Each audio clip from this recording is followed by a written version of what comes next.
शेवटचा दिवस गोड व्हावा याच्यासाठी परमार्थ, आणि म्हातारपण सुखी समाधानी जावं याच्यासाठी आपल्या पोरांना संस्कार चांगले लावा.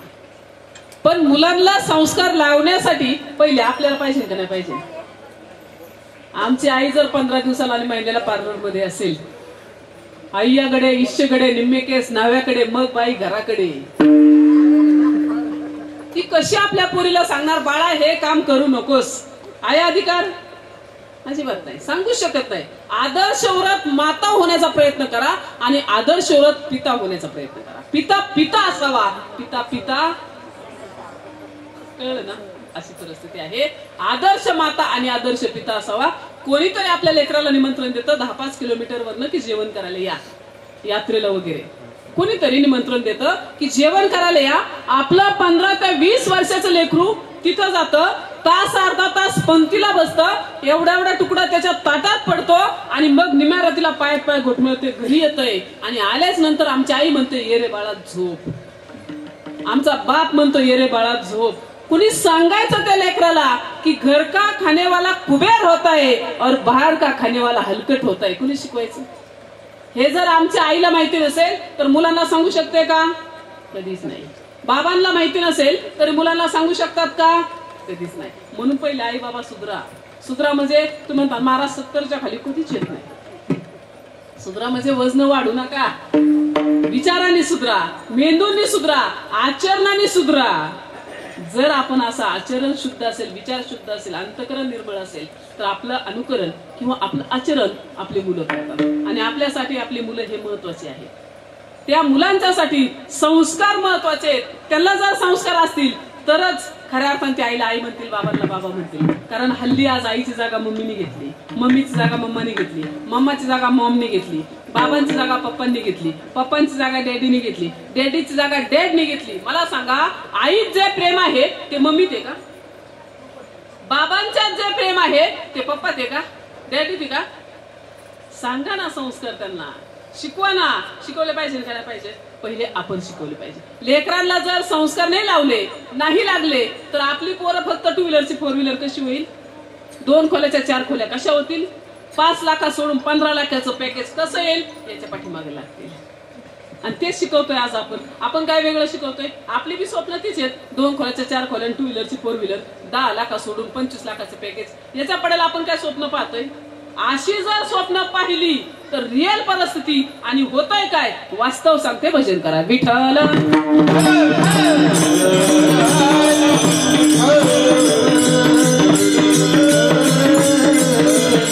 आपली एवढीच मानसिकता आहे, आमचा मुलगा वकील कसा होईल, डॉक्टर कसा होईल, पायलट कसा होईल, शिक्षक कसा होईल, ही आपली मानसिकता आहे. एवढंच आपल्याला वाटतं ना. पण कोणत्याही बापाला असं नाही वाटत की माझा मुलगा भारताचा सुशील नागरिक झाला पाहिजे. कोणत्याही आईला असं नाही वाटत की माझा मुलगा भगवंताचा विद्वान भक्त झाला पाहिजे. किती जणांना वाटतं? हे आपल्याला वाटत नाही. याचे परिणाम असे असतात, आपली पोरं आपण शिकवतो, लहानाची मोठी करतो, त्यांच्या पायावरती उभं करतो, सुंदर भवितव्य घडवतो. कालांतराने आपली पोरं मोठी होतात, एवढी मोठी होतात, एवढी मोठी होतात की आपल्याला भारी, त्यांना मुलांचं शिक्षण, मुलांची पोस्ट, मुलांची पदवी सांगताना आपल्याला भारी वाटतं. 1 नंबर आनंद होतो, आपल्याला भारी वाटतं. पण त्याचे विचार आपण कधीच करत नाही. त्याचा विचार आपण कधीच करत नाही. मुलांना शिक्षण दिलं पाहिजे, शिकवलं पाहिजे, कारण आज काळाची गरज आहे. शिकू नका या मताची मी नाही, पण जरूर शिक्षण देता देता त्यांना संस्कार पण सांगा. आई म्हणजे काय हे पण समजून सांगा, बाबा म्हणजे काय हे पण समजून सांगा, समाज म्हणजे काय हे पण समजून सांगा. एका बहिणीचं महत्व भावाला समजून द्या, एका भावाचं महत्व बहिणीला समजून द्या. समाजाचं महत्व कधीतरी आपल्या लेकरांना समजून सांगा. आपण त्यांचं काहीतरी देणं लागतो. भावाची किंमत जर बहिणीला कळली तर बहीण भावाच्या विरोधात माझा गुंठा आणि माझा हिस्सा मला पाहिजे याच्यासाठी कंप्लेंट करेल का? नाही करू शकत. भावाचं महत्व जर भावाला कळलं तर बांधवांना वाटणं व्यवस्थित होत नाही, म्हणून भाऊ भावाचा खून करतोय हे चित्र बघायला मिळेल का? नाही मिळू शकत. पण हल्ली माणसं माणसावरती प्रेम न करता माणसं माणसाच्या धनावरती प्रेम करायला लागली, म्हणून हे दिवस आलेत. माणसं माणसावरती प्रेम न करता माणसं माणसाच्या पदावरती प्रेम करायला लागली, म्हणून हे चित्र आज आपल्याला पाहायला भेटते. माणसं माणसावरती प्रेम न करता माणसं माणसाच्या सौंदर्यावरती प्रेम करायला लागली, म्हणून खऱ्या अर्थाने माणुसकी संपली. केला कधी विचार? माणसं धनावरती प्रेम करायला लागली, माणसं सोडून दिली. होतंय काय? सर्वसामान्य कुटुंब आपल्यासारखंच, 2-3 पोरं, शेतकरी आई वडील, साधा परिवार. योग असा झाला, दोन्ही तिन्ही पोरं हुशार आहेत, शिकल्या सवरलेली, जर चांगली झाली शिकली सवरली तर स्वतःच्या पायावर उभी राहतील बाबा. एवढी टॅलेंट आणि एवढी हुशार लेकरं आहेत. पण परिस्थिती अशी, आई बाबांची नॉर्मल असल्यामुळं लेकराला शिकवण्याची काही ऐपत नव्हती. आजी इथं बसल्या, तुम्ही काही महिला आहेत, तुम्ही बाप मंडळी आहेत, तुमची लेकरं खूप हुशार होती त्या टायमिंगला, खूप टॅलेंट होती, भारी होती, पण आपली ऐपत नसल्या कारणाने आपण त्यांना नाही शिकू शकलो. चांगल्या पोस्टवरती ती गेली असती पण त्यांना नाही जाता आलं. का? तर आपल्या खिशात 4 पैसे नव्हते, आपली परिस्थिती नव्हती, म्हणून आज आपली पोरं साधी आहेत. असाच एक परिवार, साधे नवरा बायको आणि 3 पोरं, पण तिन्ही पोरं अशी होती, एवढी हुशार, एवढी टॅलेंट, 1 नंबर होती. शाळेत पहिला नंबर, शेवटपर्यंत पहिला नंबर त्यांनी कधीच सोडला नाही.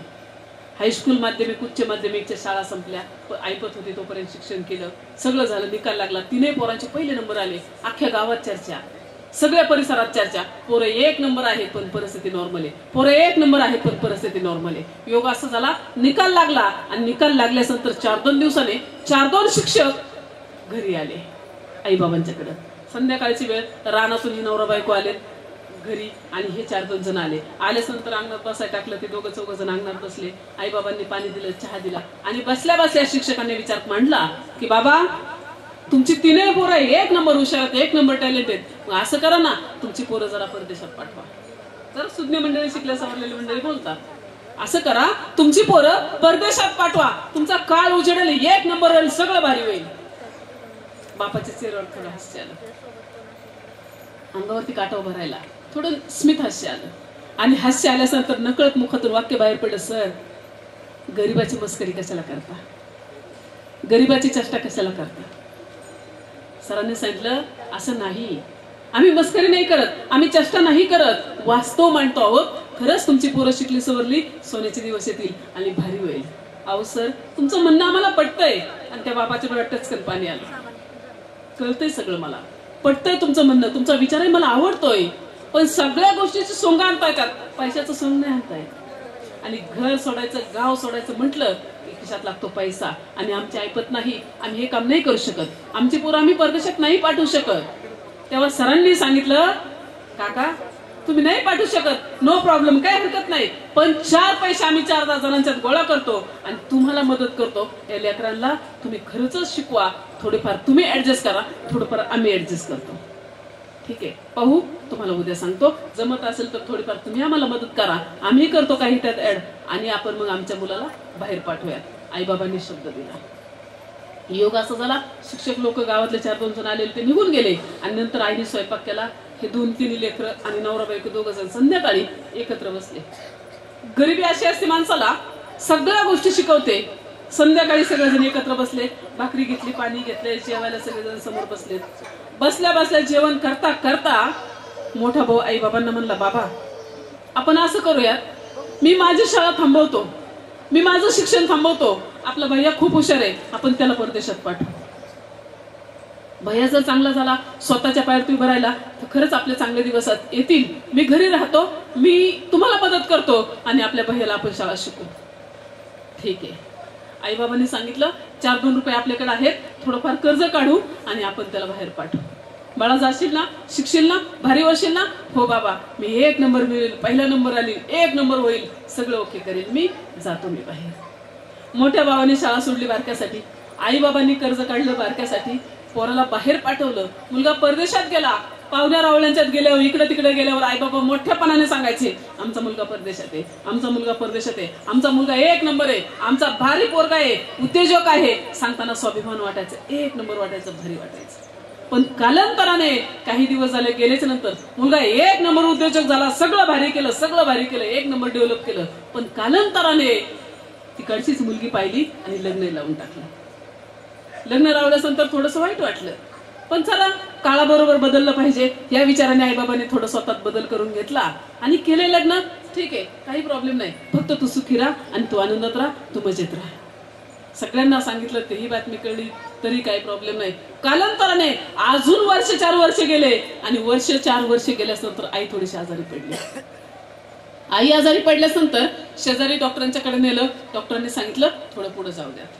मोठ्या हॉस्पिटलमध्ये नेलं. तिथं नेल्यानंतर 4-2 दिवस ठेवलं आणि पुन्हा डॉक्टरांनी सांगितलं आता काही करू शकत नाही, 4-2 दिवसच बाकी आहेत, घरी घेऊन जा आणि खाया प्यायला गेला आम्ही काहीच करू शकत नाही.